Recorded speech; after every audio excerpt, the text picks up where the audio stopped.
Рено и Нисан подолго време разговараат за можноста за целосно спојување во нова компанија. Веста се уште не е официјална, бидејќи материјалот се базира на податоци од извори блиски до Алијансата. Агенциите сепак тврдат дека лично Карлос Гон, шефот на брендовите Нисан и Рено, добил задача да направи разговори со челниците на двете страни. Се смета дека ваквата сделка ќе биде исклучително тешка, бидејќи таа треба да биде одобрена од владите на Јапонија и Франција. Згора на тоа, Франција има 15% од Рено, а од земањето на незиното учество и влијание во автомобилскиот гигант ќе биде доста тешко. Ако евентуално дојде до таков договор, тогаш постојат неколку начини за управување со новата фирма. Од една страна може да бидат задржани централите во Франција и Јапонија, а од друга може да биде создадена една заедничка нова на неутрално место. Засега Лондон и еден град во Холандија се споменуваат како потенцијални локации. Гон сака да ги зголеми сериозно синергии во двете компании, а целта е до 2020 година да се инкасираат не помалку од 10 милиарди евра. Во 2016 година оваа бројка беше 2 пати помала.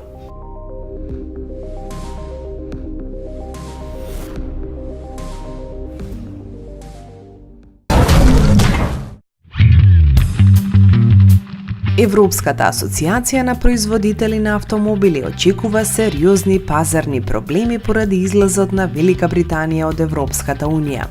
Организацијата ги повикува преговарачите на ЕУ за прашањето со Обединетото кралство итно да обратат внимание на некои специфичности во автомобилскиот сектор, бидејќи АЦЕА верува дека предстојниот Брекзит може да доведе до катастрофални последици за целиот процес на испорака на возила.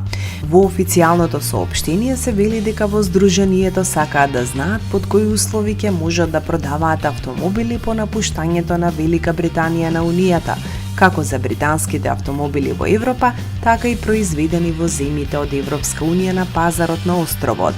Проблемот е во законодавството кое бара сите автомобили произведени во ЕУ да бидат проверени од националните технички служби.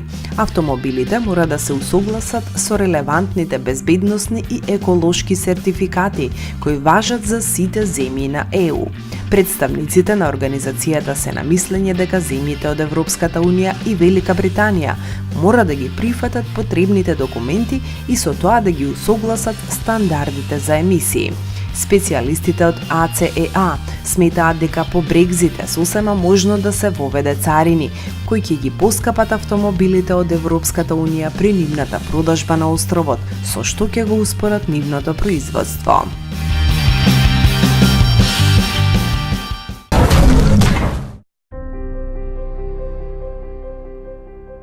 Само 12 години по отворањето на погоните во Жилина, Словачка, корејскиот бренд го произведе својот 3 милионити автомобил во Европа. Јубилејниот автомобил Kia Ceed во 5-вратна изведба во GT-Line верзија и е наменет за клиент во Исланд.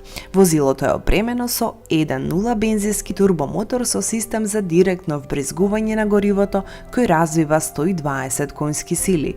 Минатата година фабриката во Жилина произведе 335.600 нови автомобили и 540.000 мотори кои беа извезени во 80 земји низ целиот свет. Најпопуларниот мотор составуван во фабриката е 1,7 литарскиот CRDI. Во Жилина корејците склопуваат 3 модели за Европа, сите верзии на Ceed, SUV изведбата Sportage и компактната MPV Venga.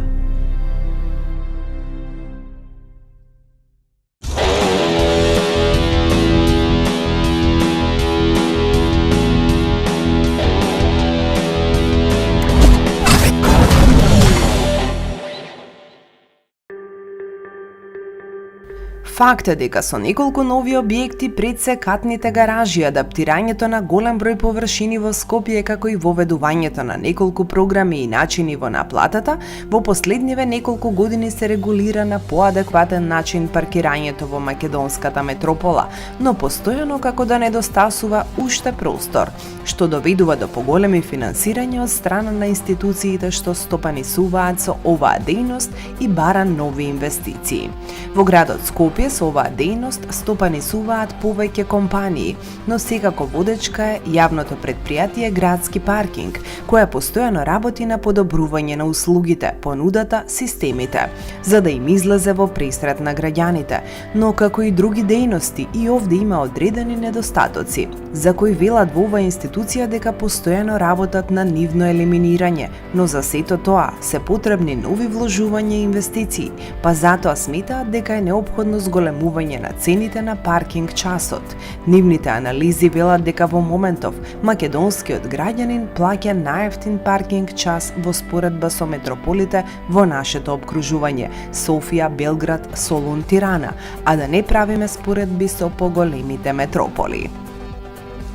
Ако се земе во предвид дека во градот Скопје има повеќе од 180.000 регистрирани возила кои циркулираат на дневно ниво во градот, секако и дека имаат потреба за паркинг место, во градот Скопје во континуитет имаме недостаток на паркинг места.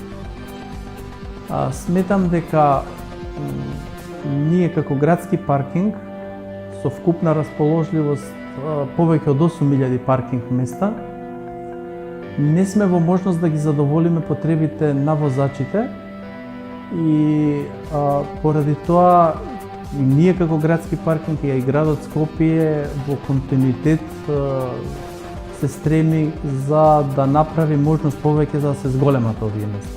Во структурирање на цената сакам да напоменам дека таа е концепирана од основна цена со која што ние оперираме и две давачки. Едната давачка е ДДВ-то кој изнесува 18% и втората давачка е комуналната такса која изнесува 10%.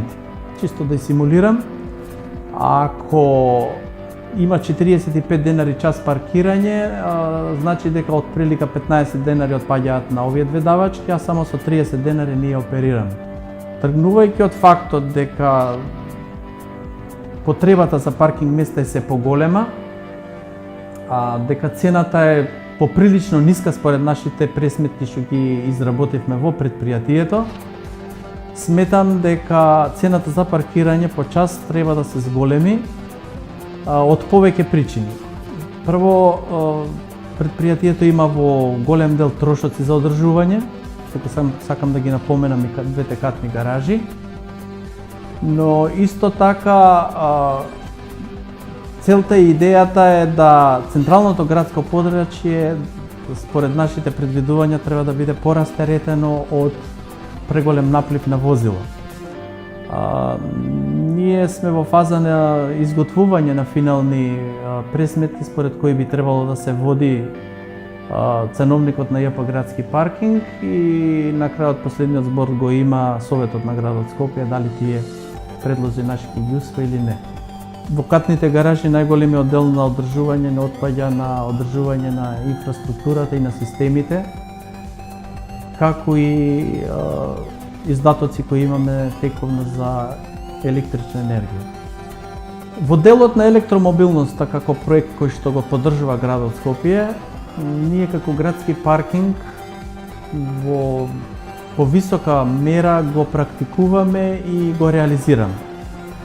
Конкретно имаме две катни гаражи со кои стопанисуваме и во двете катни гаражи имаме електрични полначи, тие се наменети за брзо полнење на електрични автомобили или електромобили. Овие два полначи се во постојана функција и истите може да се користат под одредени услови.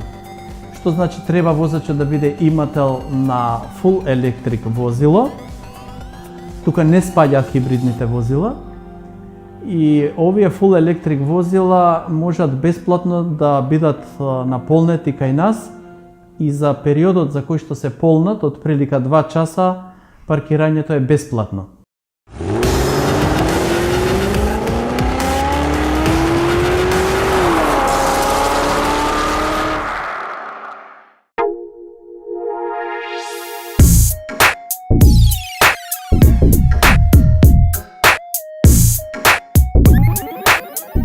Во моментот додека ја лиферувавме веста од предвечерието на салонот за автомобили во Женева, дека новината на Volvo моделот X40 е прогласен за европски автомобил на годината, пристигна и покана за регионалната презентација на шведскиот гигант во Кранјска Гора. Навистина пун погодок за третиот кросовер во гамата на Volvo, кој стана првиот SUV кој никогаш се закитил со оваа престижна титула. Првите испораки кај нас треба да ги очекуваме наскоро, но за цените добивме дополнителна информација дека се уште се крчкаат. Со новината се дружевме на потегот Кранјска Гора, Тревизо, Вилах, Кранјска Гора и пред себе имавме можност да се увериме во квалитетите на автомобилот на секако вид на патишта на отворено, преку серпентините на Алпите, а имавме и малку офроуд авантура. За да се чувствуваме малку скандинавски, тука беше снегот, кој не пратеше во текот на тестот малку дожд, за да на крајот ни се насме и сонцето. Најголемото изненадување секако беше фактот што иако само со должина од 4,5 метри, поставен на модуларната платформа CMA за етнички развој на швеѓаните и кинезите од Гили, на која ќе се прават сите модели од семејството 40, простор имаше и повеќе од доволно за една ваква изведба. Згора на тоа оној дух што го наметнаа моделите на Volvo, како во XC, така и во серијата 90, и во ова најмало пакување не недостасува. Се е тука очекувано јасно, промислено, логички и племенито. Втор момент е фактот што иако е наменет за млади урбани парови и пред се представнички на понежниот пол, не недостасуваат и шминкерски детали и специфичен фанки пристап, мощно популарни кај градските фаци, при изборот на автомобил по собствена мерка. Токму така, на типично скандинавски строг стайлинг следи познатата маска со рамка, дополнителни креации над крилата и специфично изведената бочна линија на задниот носач, највпечатливиот дизајнерски детал кој го нема кај XC60 и XC90. Внатрешноста исто така во впечатливиот дизајнерски Volvo стил, наметнат со последните трендови од компанијата. Пред вас дигитален TFT 12,3 екран со инструментите и голем 9-инчен екран на средината, преземен од поголемите SUV изданија. Зад управувачот се седи сосем добро со врвна ергономичност, функциите добро распоредени, а се управува преку мени на средишниот екран чувствителен на допир. Седиштата скроени по мерка, за напред и не говориме, а назад пространост дури и за патници со поголеми димензии.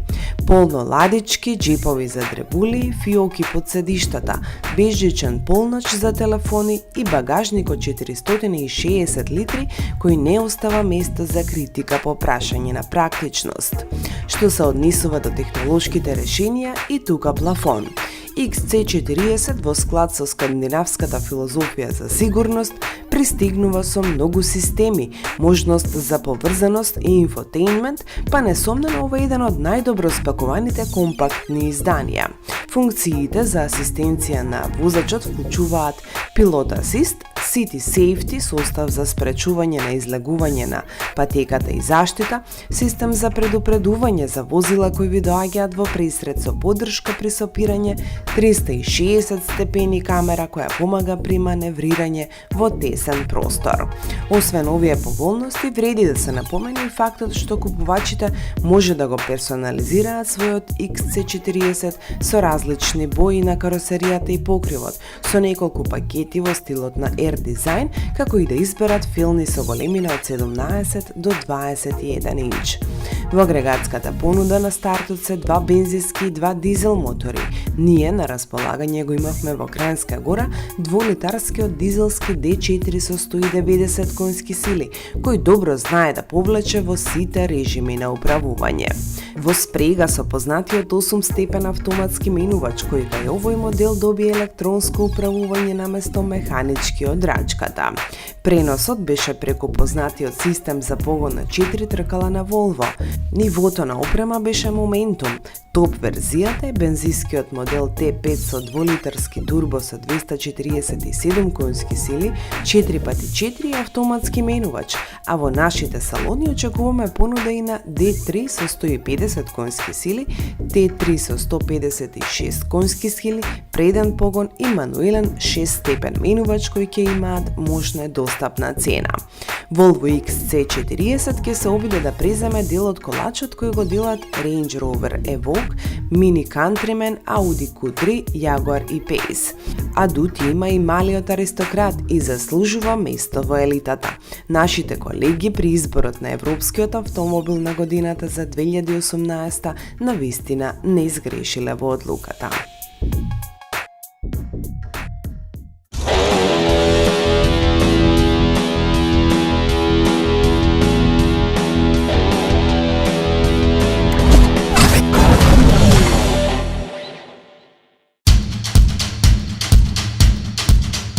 Традицијата е секако една од најголемите вредности на салонот за автомобили во Њујорк. Автомобилска смотра, односно манифестации од ваков карактер во големото јаболко, се одржуваат од далечната 1900 година. Токму така, ова е една од најстарите приредби каде главен збор го имаат автомобилските остварувања, а годинава се одржа по 118 пат. Производителите на годинишниот салон се надпреваруваа во многу елементи, но примерни беа што помалата потрошувачка на гориво, емисија на гасови како и поволна цена. Во преден план на изложувачите беа кросоверите и SUV изданијата, чија продажба во моментов во светот расте со огромно темпо.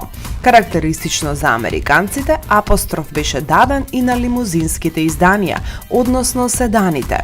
Инаку вреди да се напомене дека во големото јаболко годинава имаше близу 250 излагачи од над 30 земји во светот, со повеќе од 1000 експонати. The winner of the 2018 World Car of the Year is Volvo XC60. Новата генерација на Volvo XC60 е светски автомобил за 2018 година, објавија организаторите на конкурсот традиционално во предвечерието на салонот за автомобили во Њујорк. Ова е прва награда во овој избор за компанијата. Пред само неколку дена, друг модел Volvo XC40 ја освои наградата Автомобил на годината за 2018 во Европа, па на некој начин се комплетира успехот на шведскиот гигант под капата на кинескиот Гили. Во финалето на светскиот избор, XC60 беше подобар од Mazda CX-5 и Range Rover Velar. Жирито, кое го сочинуваат 82 новинари од целиот свет, го прогласи во категоријата најпредставителен автомобил новиот Audi A8, кој беше поуспешен од Porsche Cayenne и Porsche Panamera. За најдобар спортски автомобил беше избран BMW M5, кој ги надмина во гласањето Honda Civic Type R и Lexus LC 500. Во категоријата градски автомобил триумфна Volkswagen Polo, пред Ford Fiesta и Suzuki Swift. За зелен автомобил прогласен е Nissan Leaf, пред Chrysler Pacifica и BMW 530e и Performance, а наградата за најдобар дизајн ја освои Range Rover Velar во конкуренција на Volvo XC60 и Lexus LC 500. Големо внимание на штандот на Volkswagen, кој се обидува на свој начин да им конкурира на американските гиганти, па нуди се повеќе креации на тема она што ги пали јенките, големи SUV изведби и пикапи.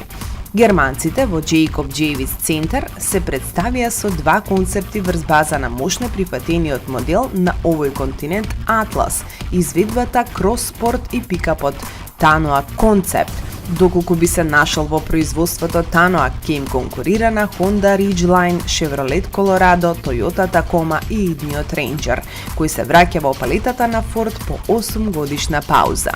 Новиот пикап ќе се произведува во фабриката на Volkswagen во Чатануга во Тенеси и ќе ја преземе улогата на Amarok, кој не е достапен на пазарот во САД. Продавачите веруваат дека автомобилот прилагоден на локалните вкусови би имал подобри шанси за успех во една таква жестока класа, која е посебно преферирана од американските клиенти.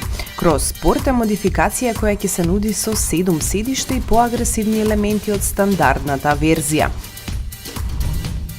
Од европската елита секако треба да се спомене Jaguar F-Pace, кој ќе дебитира во новата и долго очекувана специјална верзија SVR, како и Maserati Levante Trofeo со 3,8 литарски твин турбо 8-цилиндарски мотор во V-облик кој е комбиниран со систем за погон на сите 4 тркала, преземен од Ферари, со максимална моќност од 590 конски сили и вртежен момент од 730 Нм. Луксузниот SUV модел на легендарната марка е во состојба да се забрза од 0 до 100 км/ч за 3,9 секунди и да развие максимална брзина на движење од над 300 км/ч. Во Нью Йорк блесна целосно новата генерација на Toyota RAV4. Петата генерација е развиена на новата платформа TNGA на марката. Новиот RAV4 доаѓа со споредливи со оние на неговиот претходник димензии, но со поголемо за 30 мм меѓуоскино растојание со дволитарската бензинска верзија, која ќе биде достапна со мануелен и автоматски менувач. Уште една комплетна јапонска новина во Нью Йорк беше и новата генерација на Subaru Forester. Новината е изградена на модуларната платформа Subaru Global Platform, SGP, која се карактеризира со понискиот центар на гравитација и цврстата конструкција. Новиот Subaru Forester е опремен со симетричен систем за погон на 4 тркала со вектор на потисок и теренски режим X-Mode. Возачот има на располагање неколку режими на електрониката, кои се префрлуваат со помош на системот C-Drive. Промени има и во интериерот, како и во агрегатската понуда. Американците ги предводеше Cadillac, кој го представи новиот компактен XT4 кросовер. Овој модел е прв во историјата на брендот кој ќе добие електрохидрауличен систем за сопирање и поддршка за NFC технологијата. Возилото се нуди со опција со само преден погон или на сите 4 тркала. Во вториот случај задната оска е заклучена. SUV извидбата е опремена со 2-литарски 4-цилиндарски турбомотор. Двата цилиндри се исклучуваат при помали брзини. Моќта на единицата е 240 конски сили и 350 Нм вртежен момент, а работи во комбинација со 9 брзински автоматски менувач. Cadillac XT4 доаѓа во 3 нивоа на опрема: Luxury, Premium Luxury и Sport. Јенките се посебно горди на новиот Lincoln Aviator, луксузна изведба на големиот кросовер со 3 седишта како и Acura RDX за моделската 2019 година. Од седаните секако вреди да се спомена оној на Nissan, новата Altima со полуавтоматски систем за управување ProPilot Assist. Технологијата на компанијата во моментов се вградува во кросоверот Nissan Rogue, X-Trail и Nissan Leaf.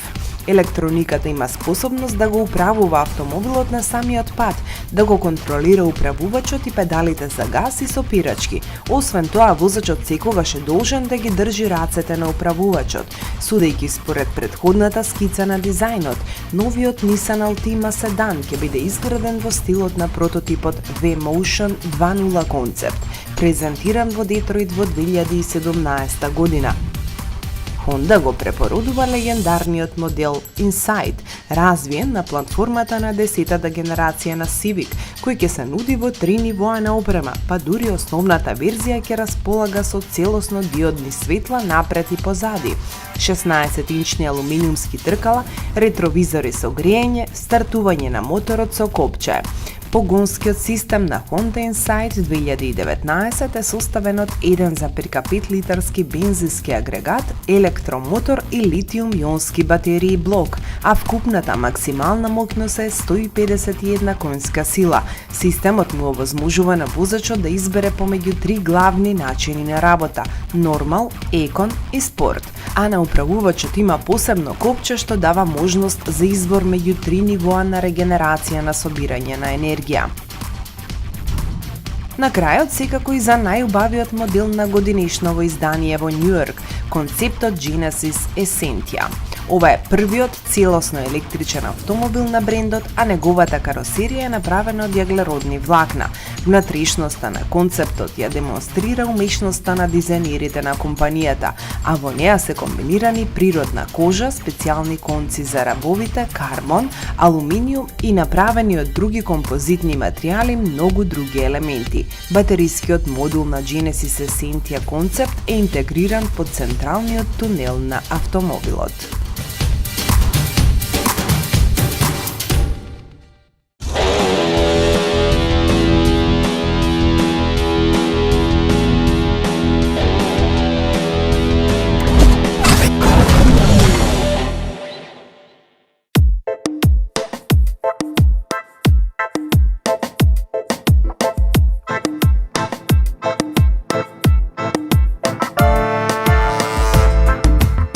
Со децении британскиот Јагуар е символ на луксузни динамични седани, спортски купе изведби и кабриолети.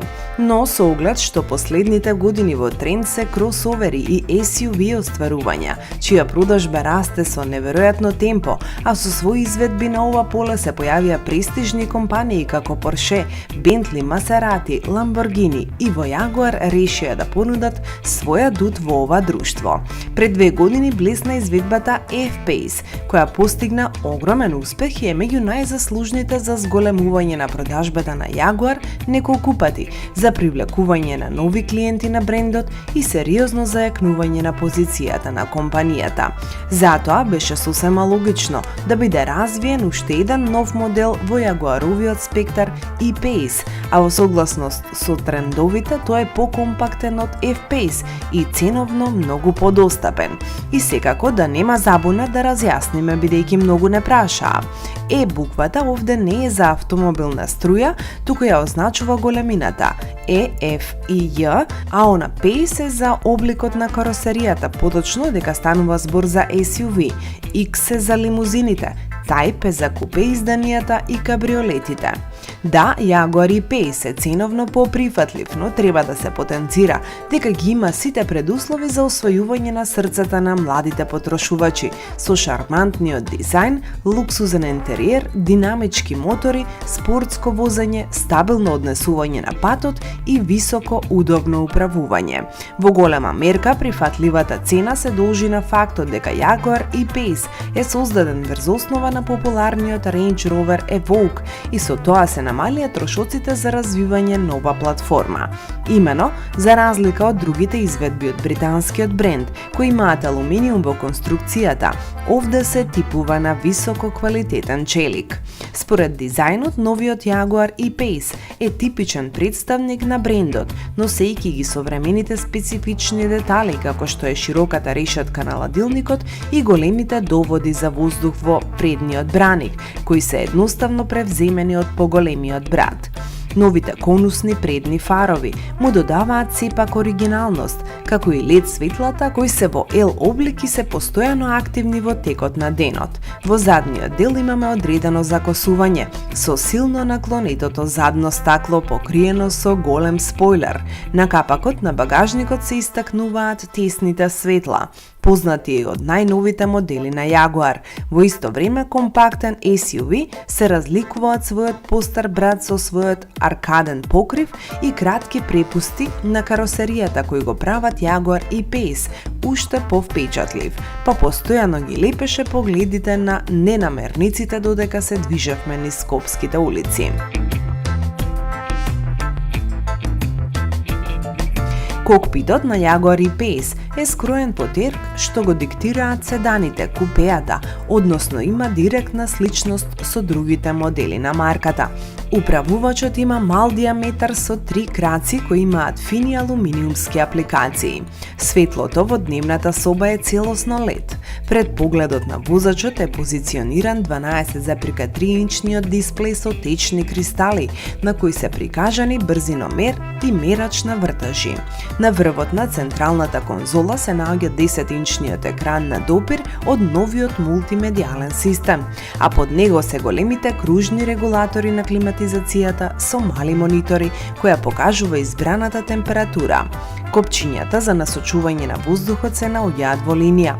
Централниот тунел е со селекторски прекинувач за автоматскиот менувач, традиционален лост. За управувачот на новиот Jaguar E-Pace можат да се сместат удобно луѓе од речиси било кој тип. Возачкото седиште се прилагодува во сите правци и управувачот има широк опсег на поставувања.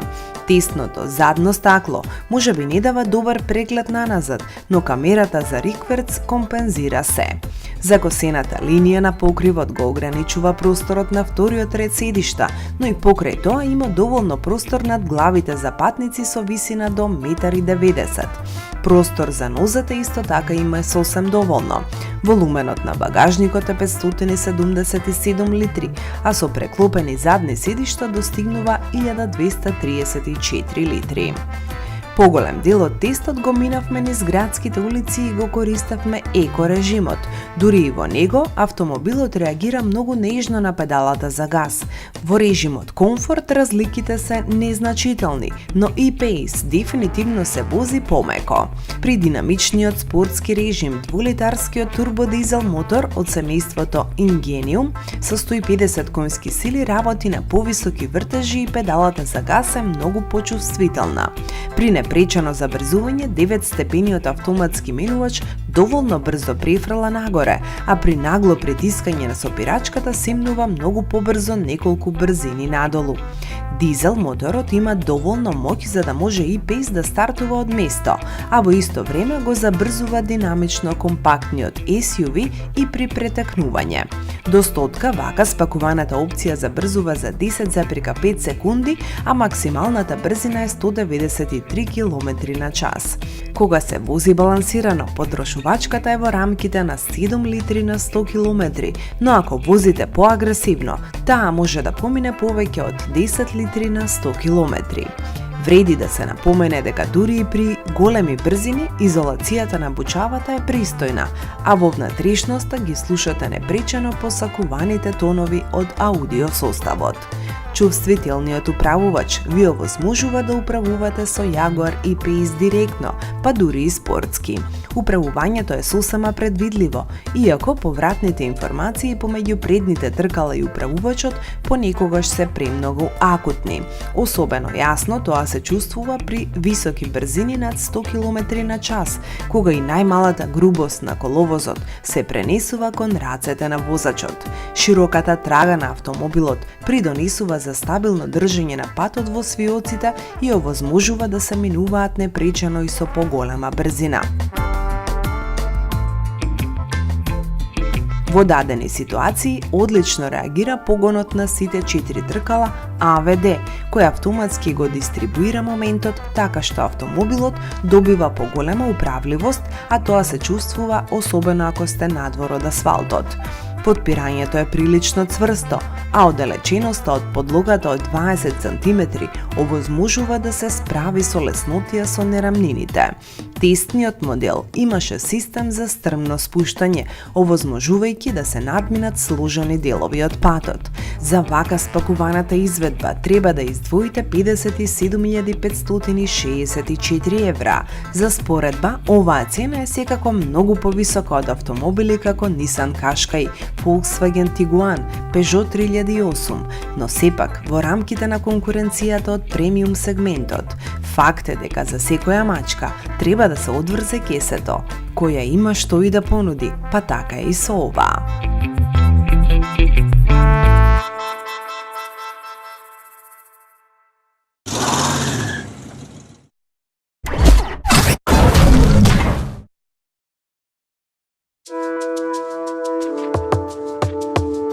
Научниците во Универзитетот во Лоуборо во Лондон најдоа начин како да ги редуцираат штетните гасови на дизел моторите, што секако е многу актуелно и неодложно прашање во модерната автомобилска индустрија. Според нив, новата АЦЦТ, технологија за обновување и трансформација на амоњакот, ќе направи дизел автомобили да бидат еколошки како електрични автомобили. Греам Харгрейв и Джонатан Вилсон развија систем кој го преобразува растворот AdBlue, хемиски реагенс кој се користи за чистење на издувните гасови од дизел моторите. Добиената течност е богата со амонијак, која ги елиминира емисиите на NOx, азотни оксиди. АЦЦТ е тестиран на Шкода Октавија.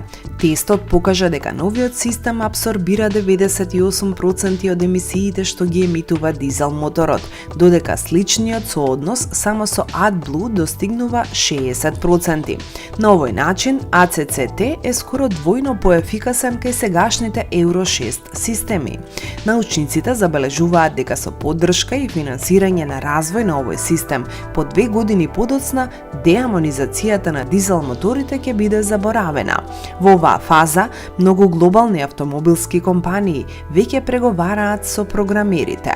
Научниците исто така посочуваат дека најголема закана за екологијата се емисиите на CO2, јаглероден диоксид, а не NOx, азотни оксиди.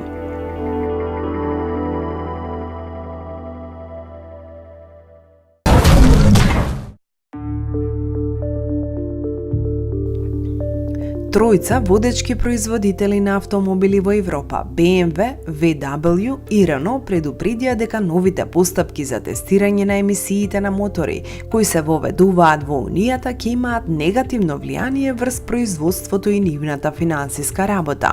Баварците веќе најавија дека во мај тие ќе престанат со производство на некои модели за да ги направат потребните промени на нивните мотори. Мерката ќе влијае на различни верзии на серијата 7, како и кросоверите X7, X2, X5 и X6. Потпаролот на BMW коментираше дека прекинувањето на производството може да трае од неколку недели до неколку месеци во зависност од моделот. Во исто време, групата Volkswagen ги изнесе јавно потенцијалните потешкоти во тестирањето на своите автомобили под новиот WLTP систем. Главниот финансиски директор на групацијата Арно Антлиц изјави дека германскиот производител се соочува со сериозни финансиски проблеми, поврзани со воведувањето на новата методологија. За такво нешто, главниот извршен директор на Рено, Карлос Гон, предупреди дека WLTP системот ќе има влијание врз неговата компанија во период од септември 2018 до април 2019 година. Се уште не сме свесни за тоа колку новите методи за истражување ќе начинат, бидејќи не е познато дали ќе бидат одобрени. Не сме сигурни за тоа колку брзо тоа ќе се случи, но во секој случај, сепак ќе мора да платиме висока цена за да додадеме нови технологии и опрема, смета Гон. Новата WLTP тест методологија ја замени досегашната NEDC, а сите возила произведени по септември 2018 година мора да бидат тестирани пред да бидат ставени во продажба. Новиот протокол вклучува мерење на емисии за време на сообраќај во реално време, што ќе се спореди со нивоата добиени при лабораториско мерење.